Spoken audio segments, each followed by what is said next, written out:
So today we're going to continue looking at the alternative future of the world. Now, before I get into the video, I just want to say thank you so much to my teachers and my schoolmates who have been really supporting me throughout this time in terms of YouTube stuff.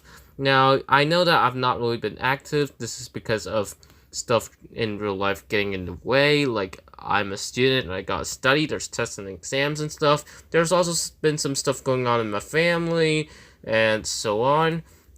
And also because I've lost a lot of views ever since I've turned from making Asphalt 9 content to making some mapping content.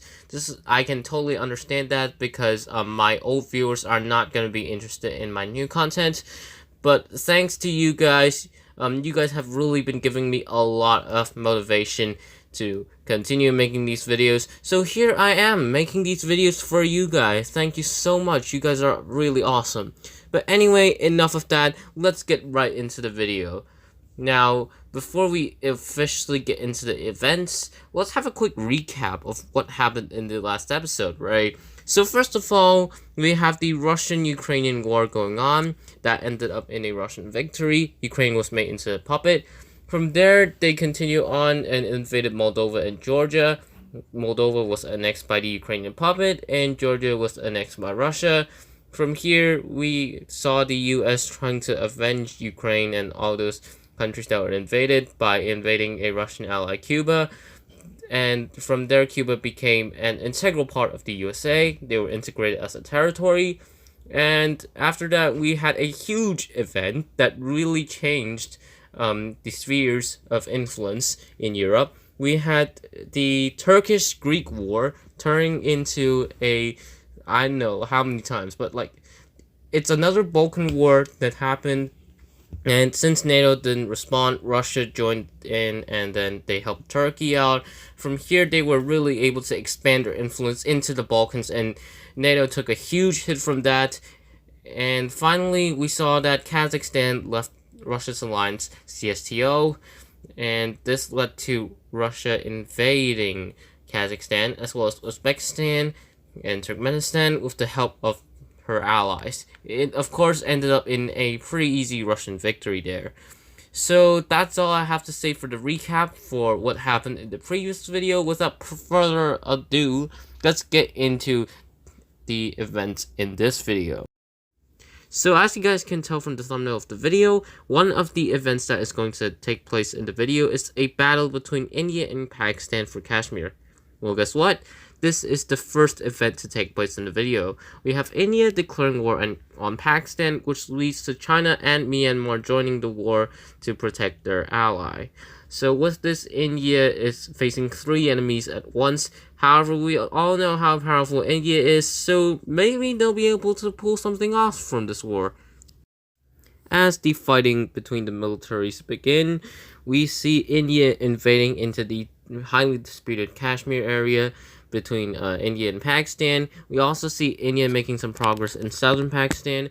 However, we do see China and Myanmar making progress, as China also attempts to invade into Indian-controlled Kashmir. And we see the Chinese and Burmese militaries invade into eastern India. From here, they see Bangladesh as a roadblock, so they invade Bangladesh as well, in order to set up a broader front line. Moving on in the war, we see Bangladesh being knocked out by Chinese forces. They are made into a puppet, and with this, the Chinese forces are going to try to make good use of Bangladesh as their puppet in order to invade further into Indian territory. Meanwhile, some Chinese forces are moving towards Pakistan in order to help their ally out from pushing back the Indians. The Pakistani military, combined with some Chinese forces there, are able to push back the Indian forces a little bit in Kashmir. In fact, Pakistan start their own offensive into India in hopes of knocking out New Delhi, the capital of India. However, we do see a greater Indian offensive down south. Here's the thing though. This thing that happens is going to really hit the Indians. So we have Iran, Saudi Arabia, Azerbaijan, and Turkey all joining in on the side of Pakistan at the same time. Meanwhile, for India, we have Afghanistan, which is currently a Taliban government. They join in on the side of India. Now, why such a sudden change? Why so many of these Arabic countries join in on the side of Pakistan? Well, one thing to keep in mind is that India is the aggressor in this war, and these countries that joined in all support Pakistan's claim over Kashmir. So they want to help their ally achieve their goal of taking full control of the Kashmir region. Besides, I'm pretty sure that India also has some allies that would be willing to join a war to help out India in a case like this. For example, like Israel or like the United States. However, the thing here is India is the aggressor, and the countries that are considering to help India out are really pressured by the UN and some other countries to not do that, or else they are going to face severe consequences. So that's why they're not joining, and Afghanistan is the only one that has proactively joined on the Indian side so far. With the support of so many Pakistani allies, we have the Indian military having to suffer major military setbacks. We even see the Indian military retreating out of Pakistani territory, as well as Pakistan starting a full-scale offensive into Indian territory. Over towards the east, China and Myanmar managed to push through the Bangladeshi puppet further into some major Indian cities around the area, such as Kolkata, and we also see on the other front that their capital, New Delhi, is in threat. Now, India sees how they have no chance of winning this war whatsoever, since nobody else is going to help them out. They're fighting alone against so many of these powerful Asian powers, so they're going to accept a peace deal here. So let's have a look at the set peace treaty. Alright, let's break down this very complicated peace treaty right away. So we see that Iran has gotten some land out of Afghanistan, Pakistan has gotten the panhandle of Afghanistan, and the remainder of Afghanistan is made into a Pakistani/Chinese puppet. We see that Pakistan has gotten full control over the Kashmir region. We see China getting their disputed land over India. That land now belongs to China. We also see Myanmar getting some land out of eastern India. Bangladesh, who was made into a puppet, actually did not lose any land. Instead, they gained some land out of eastern India. And with this, India also has to pay huge war reparations to every single blue team country here that joined the war against them. And with this, India's economy has gone down to cripples, and they have to go on with demilitarizing, which makes them behind. And now Pakistan is slowly developing into a regional power, whereas India, with this peace treaty, is starting to slowly decline. Moving on, we have a civil war in the UK. The UK mainly consists of England, Scotland, Wales, and Northern Ireland. Ireland seeks to get Northern Ireland back in order to become a whole again, whereas Scotland seeks to gain independence. In this timeline, we also see Wales, who is having a desire for gaining independence, whereas the UK is trying to hold everything together, but eventually it's not really working, and there are some shots fired on the Royal Army, and so this has just turned into a civil war. So the Civil War has progressed as such. Northern Ireland has gained their independence successfully. Wales is fighting for their life right now. They're trying to get their territory. Same can be said for Scotland. The Scottish rebels are now trying to take over all of their territory and then gain independence. Eventually, all the rebellions reach their goals of getting back all of their lands that they should be controlling. So from here, we see the UK agreeing to sign a peace treaty with all these rebellions. For this peace treaty, we see that Northern Ireland joins the Irish, and now Ireland gets their entire island back. as they wish. We see that Scotland gains independence and Wales gained independence.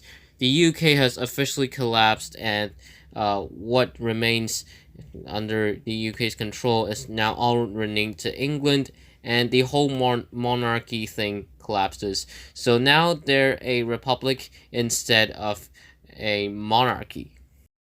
Taking a look at the updated alliances map real quick, we can see that England, which is still the former UK government, is still in NATO. However, we actually see Scotland and Wales joining the CSTO in order to protect themselves from England. And we also see Pakistan's Kashmir claims represented on the map. We see the Afghan puppet being shown here as a member of the Chinese Pact. I mean, I don't even know what to call it anymore. We see the Arabian Shield Force actually joining China's pact as well. So you can see that China's pact is really expanding, and we also see Russia's organization expanding here. And NATO is slowly but surely losing ground over the Middle East. Speaking of the Middle East, we have a major event happening there. We have the Axis of Resistance declaring war on Israel. Now, it's not just the Axis of Resistance, of course, because whenever there's a war involving Israel, there's always Palestine who gets invaded. So, yeah, besides, we also have the United States getting involved in support of their ally, which is Israel, of course. And let's see how this war goes. So the Israeli military is able to knock Lebanon out of the war. We also see ISIS in Syria trying to rebel and take control over their government. And the Israeli army is being able to make some pretty good damage to Syria themselves. However, all this is going to go into shambles as we have a huge coalition here against Israel. We have Egypt, Greece, Turkey, Russia, and a lot more allies in this region joining in on the side of the Axis of Resistance. So yeah, even with the US here, it doesn't seem like that the blue team is going to be able to win this. The Israeli military is kicked out of Syria and Lebanon. We see the Egyptian military pushing into Israel. Well, I forgot to mention, but the Israeli military has occupied Palestine, of course, and they're trying to hold out, but they're eventually gonna fall. After several weeks of fighting, we finally see the Israeli government surrendering to the Red Team, and with this, the United States, the only remaining member of the Blue Team, decides to draw up a peace treaty with the Red Team. For this peace treaty, we see that Palestine gets the majority of Israeli land, although we do have Syria, Lebanon, and Egypt getting some land out of it as well. So yeah, this is basically a partitioning of Israel.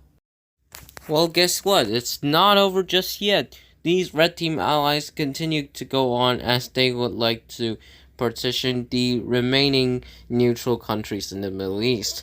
So we have the Red Team declaring war on Jordan and Iraq in order to partition them.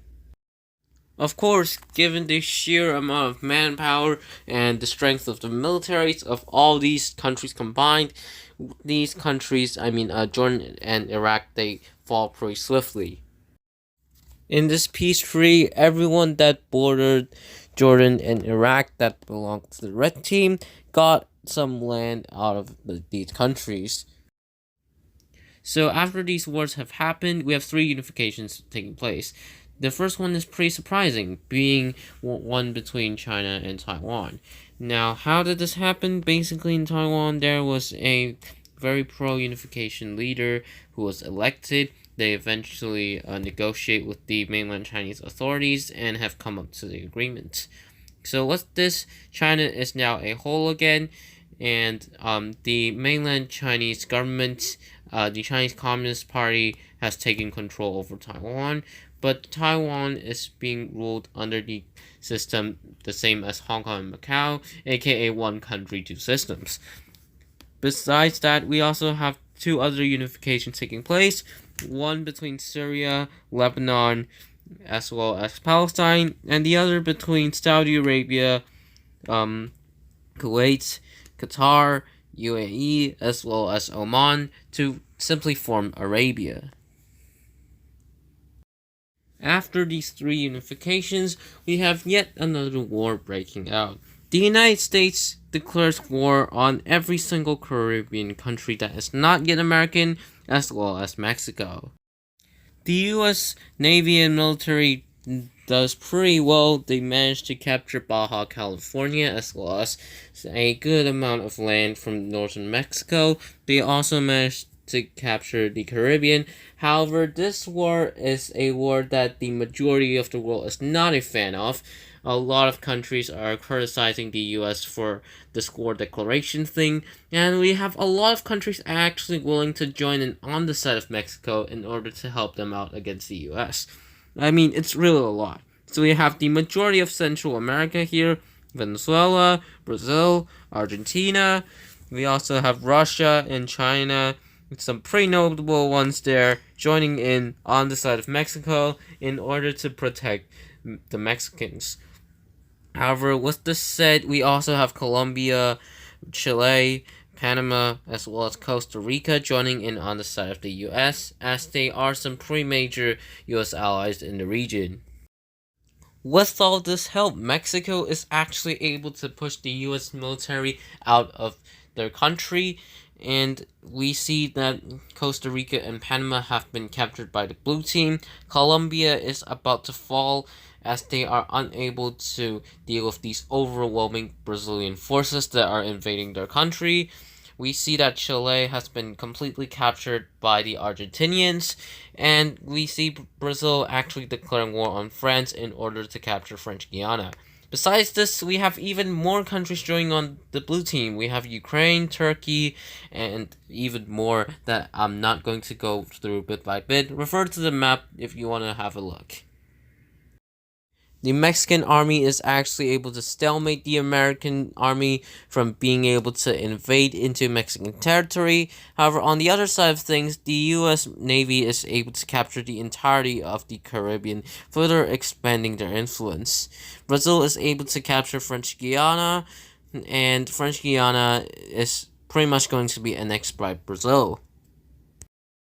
For this peace treaty, we have the United States being granted full control over the Caribbean. Mexico is left alone. We see that Nicaragua has annexed Costa Rica. Panama is made into a puppet. Colombia is made into a puppet of Venezuela and Brazil, who have actually restored ties and are now pretty good allies in the region now. Argentina has made Chile into their puppet, and France has lost control over French Guiana, which is now Brazilian territory. Taking a look at this alliances map before we wrap up the video, we have NATO expanding, but we also have the formation of a new alliance, which is basically a combination of some previous alliances. It is called the Anti-American Alliance, or also known as the AAA.